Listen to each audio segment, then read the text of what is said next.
చీకటి పడుతున్న వేళ ఒక బాటసారి ఒంటరిగా పొడవాటి రోడ్డులో నడుస్తున్నాడు. అతని అడుగులు బరువుగా, మనసు అలసిపోయింది. రాత్రికి కొద్దిసేపు విశ్రాంతి, ఒక చిన్న ఆశ్రయం కోసం చూస్తున్నాడు. అతనికి 2 ఇళ్ళు కనిపించాయి. ఒకటి పెద్ద బంగ్లాలాగా చాలా గొప్పగా ఉంది.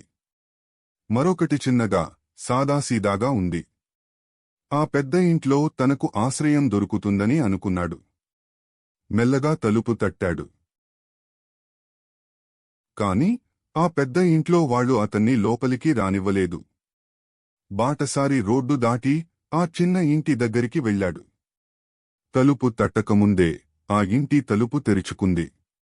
ఒక వెచ్చని, స్వాగతించే నవ్వుతో. లోపల ఆ పేద దంపతులు తమ దగ్గర ఉన్న కొద్దిపాటి వాటినే ఇచ్చారు. ఒక సాదాసీదా భోజనం, ఉడికించిన బంగాళాదుంపలు, తాజా మేకపాలు. అన్నీ చాలా ప్రేమగా, దయతో అందించారు.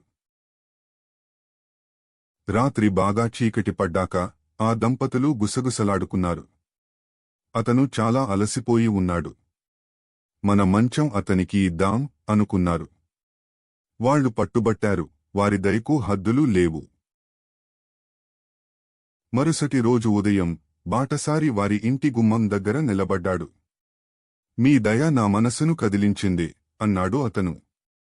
మీకు 3 కోరికలు తీరుస్తాను. ఇంకా ఒక కొత్త ఇల్లు కూడా ఇస్తాను.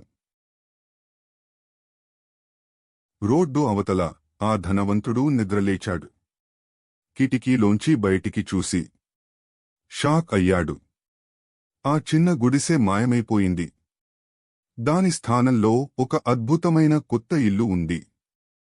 తాను పంపించేసిన ఆ బాటసారి మామూలు మనిషి కాదని అతను అర్థం చేసుకున్నాడు.